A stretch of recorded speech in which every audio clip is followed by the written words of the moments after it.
Hey guys, welcome to Boxing Squared for boxing news and views from around the internet. Now that the initial shock of Jarrell Miller failing a doping test or allegedly taking a substance ahead of his fight with Anthony Joshua on June 1st in New York, now that that shock is starting to subside with fans, some natural questions are starting to come out and bubble to the surface, things that we need to know, that we want answers for. And obviously for Joshua, if it's not Miller, then who? And some contenders have been putting their hand up saying that they would take that fight even on short notice, and we'll get to that.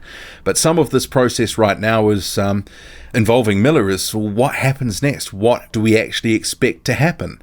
So there is an A sample which he has allegedly failed. There's an adverse result meant to be a substance which would have boosted his endurance and fat burning capability. So if that is confirmed by a B sample, which will undoubtedly be opened and tested, and if that confirms the A sample, then he's likely to face a lengthy ban of some sort. And given some of his comments recently to Anthony Joshua accusing him of doping, and we'll go back to the press conference on February 20 just to see what he was saying, because those comments, oh man, has not aged well. He talking about drug abuse. What drug he talking about? We're talking about something that was in a pre-workout. This has use exemptions for testosterone, all kind of shit. Like, get out of here. Be like, I've been doing my research on you. Who comes out of Olympics at 220 and go to 240 in a year? Like, get out of here, B. You sound like a dickhead. I know bodybuilders don't even put 20 pounds of muscle on a year. This is cheeseburgers, cheeseburgers right here. It took me 7 years to put this weight on. I can see. Not out of 1 year. Yeah, your mom like a big belly chubby dude. So stop it, Fab. I'm your stop landlord. it. You're not going to tout me. You're not going to punch. You're not going to beat me. Don't forget that. So stop it. So Miller, he looks like a bit of a wally for actually going after Joshua when obviously he finds himself in this predicament now, allegedly being a doper. Jarrell Miller, what will happen if he is found guilty? Then he'll serve some sort of ban and he won't be in the picture for a fight with Joshua on June 1st. Although that process, that could drag on for a while before he is actually sanctioned, if in fact he is sanctioned and found guilty. So we can't exactly go all in on the guy right now, because we need to sort of see what happens through the process, because what if it was a false positive or something like that? But we'll have to just see what the process throws up. But on the basis of what's happened, I think many people have been quick to sort of say, yeah, well, we're not surprised, because Miller, with a guy his size, over 300 pounds, with a freakishly good engine for someone who's been increasing in weight, no impact from the extra muscle and bulk, I don't think some people are surprised by this one bit. And some of his comments regarding year-round testing previously and not wanting to sign up to it, and some of the reasons that he's given for that have felt a bit flimsy, you know, not wanting to feel invaded by testers coming at all hours of the night or whatever. Some of the rationale from his explanations haven't quite stacked up, but we'll have to see where this goes. But on the surface, it's a pretty bad look for Jarrell Miller. But Anthony Joshua, the who next? Who could face Anthony Joshua? So that's only 6 weeks away now. So you're talking, if you were to pick someone tomorrow, they go into camp for 4.5, 5 weeks, and then it's fight week. It is not a long time. So we will go to a couple of guys that have put their hands up. One guy is Michael Hunter. So Michael Hunter has just signed on to Matchroom USA, which means he's going to be fighting on DAZN in America. So that would be an in-house fight. He has said, call me Eddie. And that's responding to Eddie Hearn's tweet informing the world of the adverse finding, which was a sample collected on March 20. See here on screen, this is what it was saying. So, Joshua is still going to be fighting, and Michael Hunter would like it to be him. This is something that's interesting, although it's not going to do it for all fans here. I think some will realize that at this point in time, the options for a fight where Anthony Joshua can get maximum credit, very limited, and we're going to come to that. And Michael Hunter might serve as a decent backup, but especially if he got rolled in a few rounds and knocked out under half a dozen rounds, people will say, well, it was expected. It was a late notice opponent. It wasn't what we wanted, but it was the fight that we got. And that was kind of what people felt with Miller anyway. He was the fourth cab off the rank in terms of who Joshua wanted to face for June 1st. So we're just working the way down the list now. And Michael Hunter, who knows? He's just signed on for Matchroom USA. It's an in-house fight. So it does make some sense. I could see this actually happening, that this could be a viable alternative at such short notice, which relatively this is, and they have to go ahead with the event because all the money and marketing, everything else that's sort of associated with this event, Anthony Joshua, come hell or high water, is having his US debut. So Michael Hunter, that's an option. And another guy who's put his hand up is Joseph Parker. So Parker, he fought Joshua in March 2018. They went over 12 rounds. Anthony Joshua, reasonably comfortable decision on the cards. Parker became the first person that Anthony Joshua could not knock out. So Parker says here on Twitter, very ready and willing.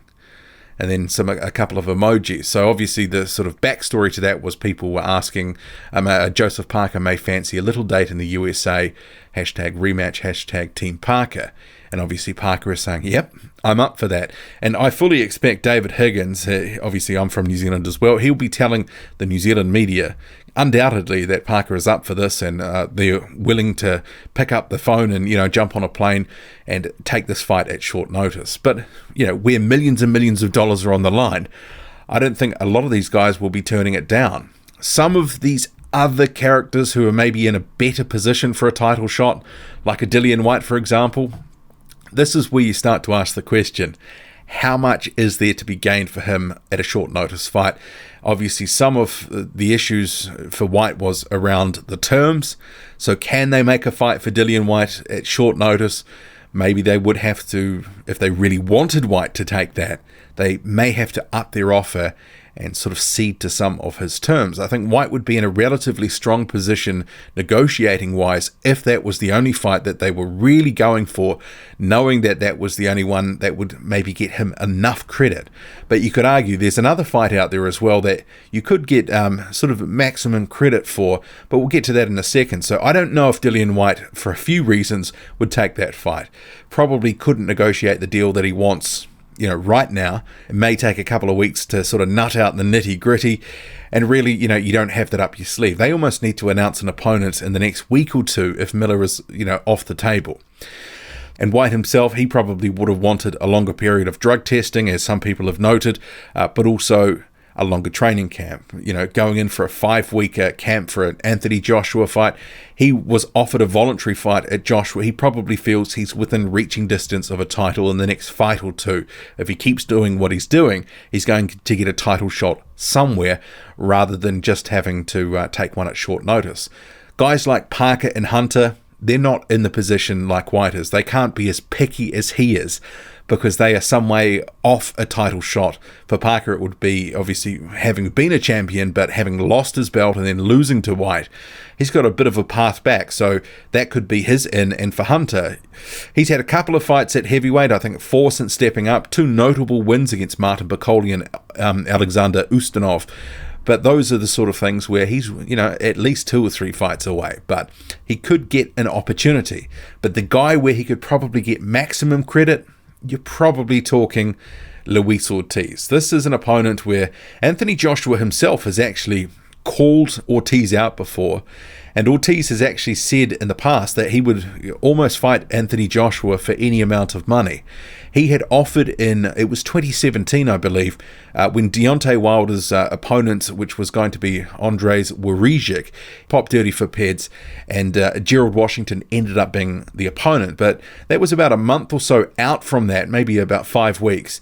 And Luis Ortiz stuck his hand up then and said, yeah, I will fight you at a month's notice. Deontay Wilder declined that opportunity, ended up facing Gerald Washington, a much safer fight than a Luis Ortiz fight, who he ultimately did fight and beat in a very tough fight in 2018. So Ortiz, if he was to fight Anthony Joshua, many people would probably rate that among the guys who are in the top 10 at the moment of the guys who are available and willing to fight, that probably is the one where he could get the most credit. Even though Ortiz has just recently hit 40, He's still considered one of the best operators within the heavyweight division, best technical boxers.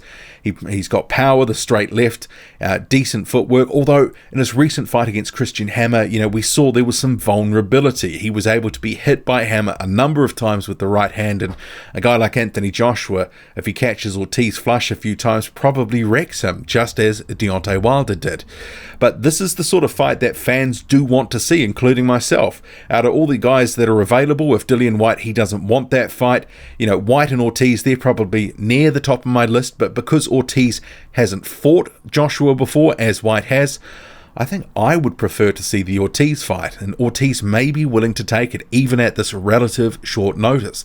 I expect to see something come up, soon from his camp. And I'm just having a quick look at BoxRec here of other guys that are available without a fight scheduled. Well, he's just fought Alexander Povetkin. That was his most recent fight, so that's not going to happen. Povetkin rated 5th on BoxRec. Ortiz, we've been through. Kubrat Pulev, he is the IBF mandatory, but he is not going to sign on for a short notice fight against Joshua. He's already previously demonstrated that he wants a proper and adequate build-up. And I think he's out of the running anyway because of that nasty cut that he had over his eye from the Bogdan Dinu fight. Been through Joseph Parker, very keen.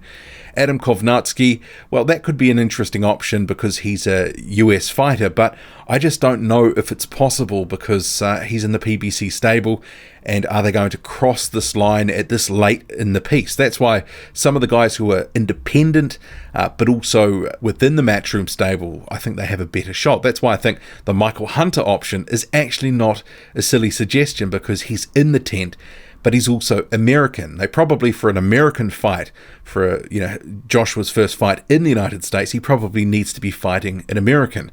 So that's where Kovnatsky does actually tick a box there. He's a New Yorker as well, by way of Poland, but spent the majority of life in New York. But I just don't know if that's realistic, although I would like to see that fight, but I think Joshua wins that one probably handily enough. And working down the list here through the rest of the top 20 of some guys who might be available, you've got Oscar Rivas here, Sergey Kuzmin. He's actually on a co-promoted deal with Matchroom, but I'm not sure there'd be any interest for that fight. Who else we got here? Ajit Kabayal, he's available, allowed to take a voluntary before he defends his EBU title, but that's probably not going to sort of fly in the United States.